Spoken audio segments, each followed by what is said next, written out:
हमल रोकने वाली गोलियाँ, माने हमल गोलियाँ, ये क्या होती हैं, कैसे यूज़ होती हैं। बहुत से लोगों के सवालात हैं कि कहीं इनके कोई साइड इफ़ेक्ट तो नहीं है, हमारा वज़न तो नहीं बढ़ जाएगा।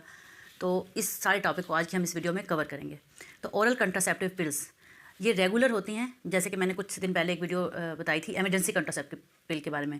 ये रेगुलर पिल्स होती हैं, एक गोली रोज़ाना खानी होती है। और ये किस फॉर्म में आती हैं, ये तकरीबन 21 डेज़ की पिल होती हैं। जैसे कि ये मैं आपको एक सैम्पल के तौर पे दिखा रही हूँ। ये वाइट जो गोलियाँ हैं, आप जैसे कि देख सकते हैं, ये वाइट गोलियाँ, ये 21 टैबलेट्स होती हैं और ब्राउन वाली लास्ट 7 होती हैं। तो इसको स्टार्ट करने का भी यही तरीका है। इसके पीछे लिखा होता है स्टार्ट, या डेज़ लिखे होते हैं, या 1 2 3 लिखा होता है। तो स्टार्ट सफ़ेद पिल से करना होता है, या जहाँ पे स्टार्ट लिखा हो। तो आइए जानते हैं कि इस पिल का यूजेज कैसे करते हैं। हमल को रोकने के लिए ये इस्तेमाल होती हैं, और इसके अलावा भी इनके मुख्तलिफ यूजेस हैं। हम इसको आज डिस्कस करेंगे कि फैमिली प्लानिंग के लिए कैसे यूज़ होती हैं। पीरियड जैसे ही स्टार्ट हो खातून के, यानी कि माहवारी के पहले दिन से इसको शुरू करना होता है। और जो जहाँ स्टार्ट लिखा हो, या जहाँ नंबर 1 लिखा हो, या जहाँ वो जो दिन लिखा हो, उस दिन से स्टार्ट करना होता है। एक ही टाइम पे, यानी कि रात को आपने शुरू किया तो 9 बजे रात को लें, सुबह शुरू किया तो सुबह। डेली एक ही टाइम पे एक गोली लेनी होती है, और 21 दिन लगातार लेनी होती है बगैर किसी वक्फे के।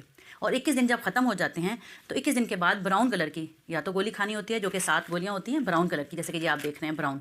और ये जो ब्राउन गोलियाँ होती हैं, ये जो 21 दिन के बाद आप खाते हैं, इनके दौरान पीरियड्स आ जाते हैं।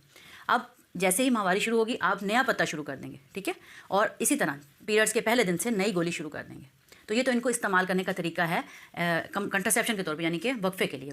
और इनका जो है यूजेज, ये कैसे एक्ट करती हैं, कैसे इनका असर होता है। ये एक औरत में 1 महीने में एक अंडा बनता है, ये उस अंडा बनने के प्रोसेस को रोक देती हैं, यानी कि ओव्यूलेशन नहीं होती, ओव्यूलेशन को रोक देती हैं। ये बच्चेदानी को उसकी एंडोमेट्रियम को इतना थिन कर देती हैं कि वहाँ पे इम्प्लांटेशन ना हो। इसके अलावा ये सर्वाइकल म्यूकस को थिक कर देती हैं, यानी वो डिस्चार्ज जो खातून का अंडा बनने के दौरान निकलता है उसको थिक कर देती हैं, ताकि स्पर्म पास ना कर सकें। ये तो है इनका मैकेनिज्म ऑफ एक्शन। होता क्या है इनके अंदर 2 हार्मोन होते हैं, ईस्ट्रोजन और प्रोजेस्टेरोन।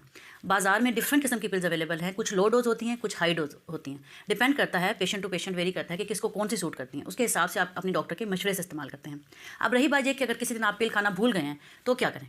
जिस वक्त भी आपको याद आए, जैसे कि आपकी रोज़ की रूटीन थी कि आप सुबह 9 बजे गोली खाते हैं, और आपको शाम को याद आए कि ओह मैंने तो गोली नहीं खाई, तो उसी टाइम दोपहर को, रात को, आधी रात को, जब भी याद आए ये गोली आपने जो सुबह मिस की है वो फ़ौरन खा लें।